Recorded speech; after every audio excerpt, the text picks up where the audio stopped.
Información oportuna al instante mientras realiza sus actividades al mediodía.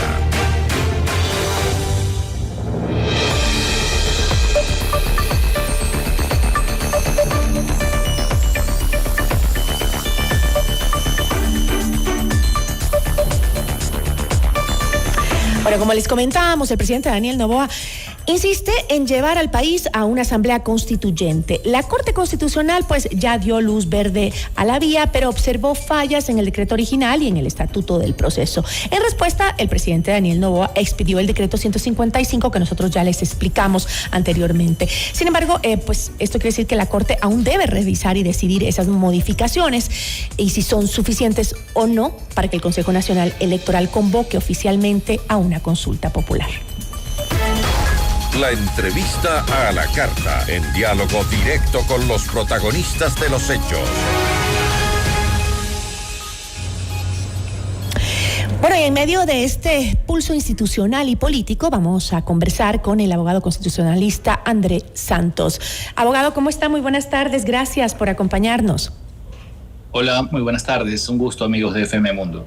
Doctor, con este decreto, el 155, ¿se subsanarían las observaciones que hizo la Corte Constitucional o quedan todavía vacíos jurídicos pendientes?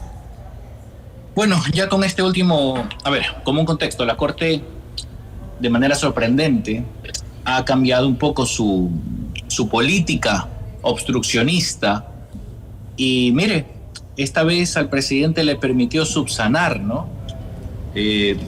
Algunos no se acuerdan que hace más de una semana la Corte, en el examen de fondo de la pregunta de la reducción de número de asambleístas para el referéndum, la Corte no permitió subsanar en esa ocasión.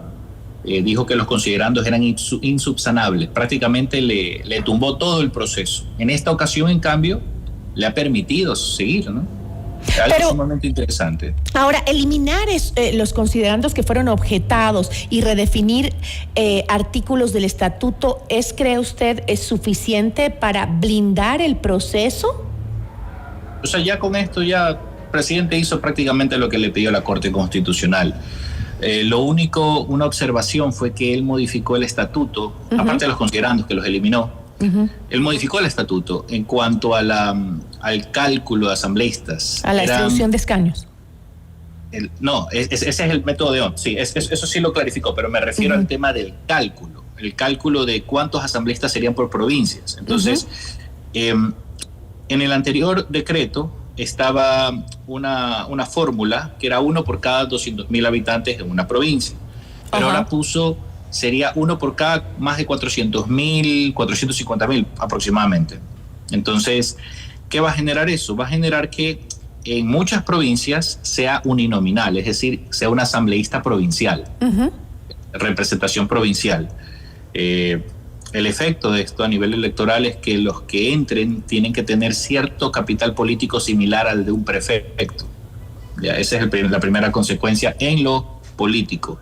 En lo electoral. O sea, ¿usted no cree que esto garantice una representación equitativa? Más bien abre la puerta tal vez al desequilibrio de poder político dentro de la constituyente. Para tener una verdadera representación, en primer lugar, las listas de partidos se tuvieran que abolir en este país. Tuviéramos que tener el distrito uninominal cada 150.000 personas, cada 200.000 personas, hacer un distrito pequeño, ¿no? Como funciona en países de Estados Unidos, Francia, Reino Unido. En Ecuador estamos muy lejos aún de ese sistema, ¿no? Es decir, que no necesites un partido. Claro, para postularte. Por supuesto. O sea, bueno, suena razonable cuando uno piensa que los partidos en este país se compran y se venden al mejor postor y no hay una ideología detrás. Claro, imagínense, los partidos, ¿para qué han servido en este país? La gran mayoría son cáscaras vacías. Partidos de alquiler, no tienen ni ideología. O sea, es decir, es una desgracia el sistema de partidos en este país, ¿no? Entonces, y muchos dicen, pues ingenuamente, que respeto, ¿no? Dicen, no, que los partidos tienen que cambiar, ellos tienen que poner mejores candidatos. Es como que le estás pidiendo a los comerciantes, a estos comerciantes de tráfico electoral, les estás pidiendo que corrijan su conducta. No, pues, o sea, esto no se soluciona con una poesía moral. Esto se soluciona cambiando de estructura. Es fácil.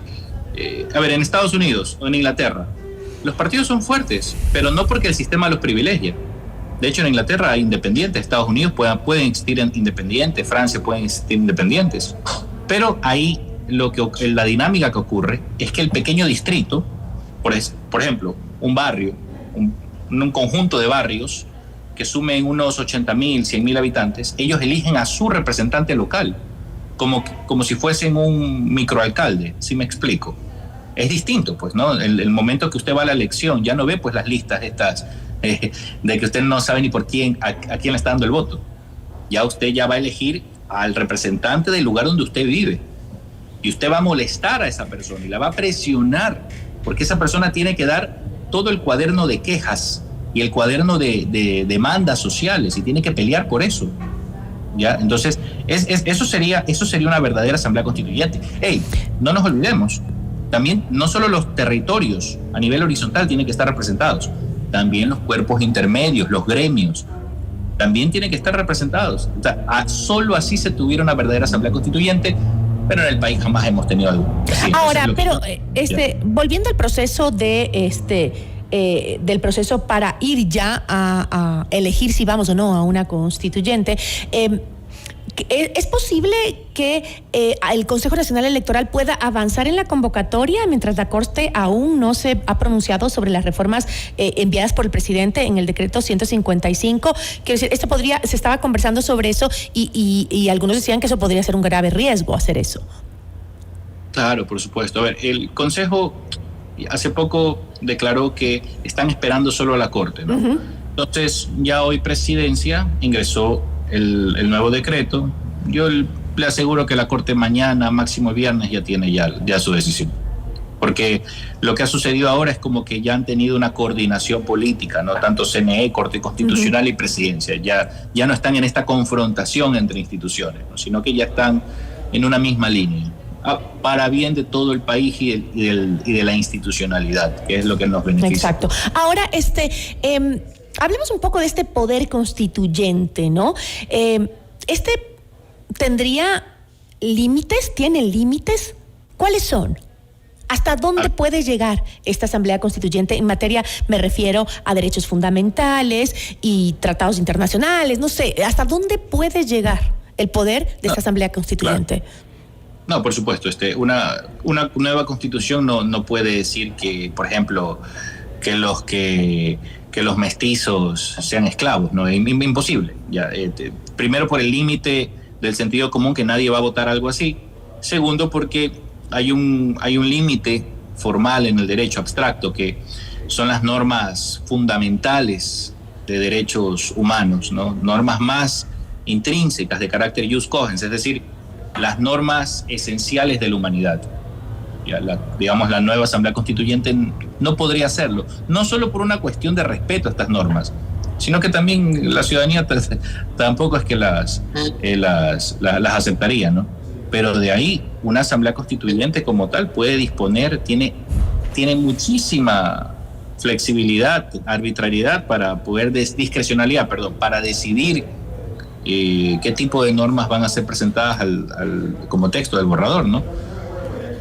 Y ¿usted cree que existe algún tipo de peligro de que la constituyente se convierta en un mecanismo para que el gobierno concentre el poder y reforme incluso instituciones en su conveniencia? Porque le digo esto porque incluso uno de los temas de la actual Carta Magna que tenemos hoy, que es la de Montecristi, la del 2008, pues la crítica que más generaba era el hecho de ese presidencialismo, de ese poder que se le daba al Ejecutivo.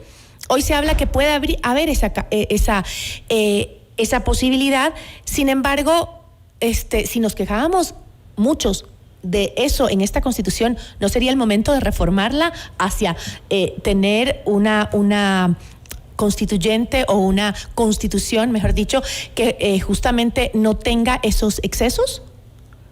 Difiero de que la Constitución de Montecristi sea muy presidencialista. Lo es solo en el sentido que las elecciones legislativas coinciden con las elecciones de la presidencia. Por lo tanto, los asambleístas se forman en función de su candidato a la presidencia. Y por lo tanto, el presidente que gana una elección va a tener pues una mayoría en el Congreso y esto le va a permitir pues tener una amplias facultades discrecionales. Pero de ahí, si usted compara la Constitución, por ejemplo, en El Salvador, el régimen de excepción en El Salvador le da verdaderas facultades extraordinarias al jefe de Estado pues para luchar un conflicto armado, una grave conmoción interna. Aquí no tenemos... Pero eso no permitirá que se den excesos en el que el gobierno concentre el poder, que es peligroso también, no solo para este gobierno, sino para los que vienen después. A ver. Lo que pasa es que estamos acostumbrados a tener un Estado fallido. Estamos acostumbrados a tener una pésima constitución y no vemos cómo son los países civilizados, ¿no? Entonces, todo país, o sea, esto es algo normal. Ya, todo país civilizado tiene un régimen de excepción o un estado de sitio para regular un conflicto armado. Nosotros no tenemos eso. Ya, de entrada, nuestra constitución ni siquiera tiene la potestad, ni siquiera se reglamenta cómo va a declararse un conflicto armado interno, ¿no? Eso no existe, no tenemos cláusula de declaratoria de guerra. Peor aún, no tenemos ni una ley al respecto. El intento que se hizo fue la ley de solidaridad, ¿no? Que fue suspendida, precisamente porque se considera que es opuesta a Montecristi, ¿no? Esas son una de las cosas que se van a tener que cambiar, definitivamente. Mire, yo creería lo siguiente, a ver, para tener una verdadera separación de poderes, tenemos que tener elecciones separadas de asambleístas con la del presidente. No podemos tenerlas al mismo tiempo. ¿Por qué? Es sencillo. El asambleísta que entra actualmente entra por efecto de arrastre de la lista de partido y por lo tanto no entra por mérito propio. La gran mayoría, yo le apuesto que más del 85-90% no entran por mérito propio. Por lo tanto, él se debe a su lista de partido y su reelección se debe a que lo pongan en la lista. No tiene la lealtad con su territorio. Y en el momento que llega la elección, los ecuatorianos lo que hacen es votar por su candidato a la presidencia y en la papeleta de asambleístas, que ni siquiera sabemos a quién le damos el voto, simplemente votamos por el mismo partido de su candidato. Y se puede, y por ejemplo, porque entiendo que según lo que se estaba analizando, si es que se llega a ir a una asamblea constituyente y se aprueba, las elecciones presidenciales, las de alcaldes y las de asambleístas se unen. No, eso sucedió en Montecristi. ¿Y eso no tiene por qué pasar ahora? No necesariamente. Ya. No, esto fue una disposición de la Constitución de Montecristi, que fue plenos poderes, y ellos lo que quisieron fue refundar el Estado, ¿no? Entonces, no necesariamente eso tiene que suceder. Ya. No necesariamente. No, eso no sería necesario. Para que exista una separación de poderes, la única forma que existe una verdadera separación de poderes, los legisladores tienen que ser electos en un tiempo distinto al presidente de la República. De lo contrario, no tendremos separación de poderes. Bueno, lamentablemente se me acabó el tiempo, pero sí me gustaría saber cuál cree usted que es el papel real de la ciudadanía en este proceso, ¿no? Que es algo importante. Mucha gente ni siquiera tiene idea de lo que contiene la Constitución de Montecristi. La ciudadanía tiene que, en primer lugar, presionar a sus legisladores, porque por algo ellos tienen que representar al menos una provincia, al menos a sus ciudadanos. Tienen que presionarlos para que den trámite a las reformas que hemos estado esperando desde el cambio, desde que salimos del correísmo hasta la fecha. Estamos hablando, tenemos que primero tener una constitución que no reglamente absolutamente todo, ¿no? Aquí tenemos una hipernormatividad, 444 artículos, una de las más grandes del mundo. Entonces, tenemos que darle espacio también para que la ley, ya la Asamblea Nacional Ordinaria, sea la que reglamente. La Constitución solo tiene que poner las reglas del juego. Y es por esta razón, amigos, de que siempre estamos cambiando de constituciones, porque las constituciones son demasiado ideológicas, tienen mucha carga ideológica, como la de Montecristi, por ejemplo, que es una constitución sumamente estatista. La ciudadanía tiene que presionar también para que se establezcan se implementen los elementos de la norma constitucional que permita aplicar una política de mano de hierro. Con Montecristi no se puede, es imposible. Ya está aprobada, la propia Corte ha negado varios intentos de enmiendas, reformas a las garantías constitucionales. Las garantías tienen que ser, toda garantía y todo derecho tiene sus límites, no son absolutos. Entonces, es normar la excepcionalidad de la prisión preventiva, hacerla que la prisión preventiva en ciertos casos ya tenga que ser dispuesta en casos de alta peligrosidad. Tenemos que tener un verdadero estado de excepción, tenemos que empezar a hablar de la representación, todas esas causas ciudadanas. Eso atañe directamente al interés del ecuatoriano en estos momentos. Esa es la labor de la ciudadanía. Yo le agradezco muchísimo, doctor, por habernos acompañado. Muchísimas gracias.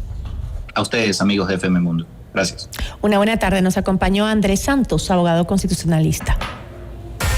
Notimundo a la carta. 60 minutos de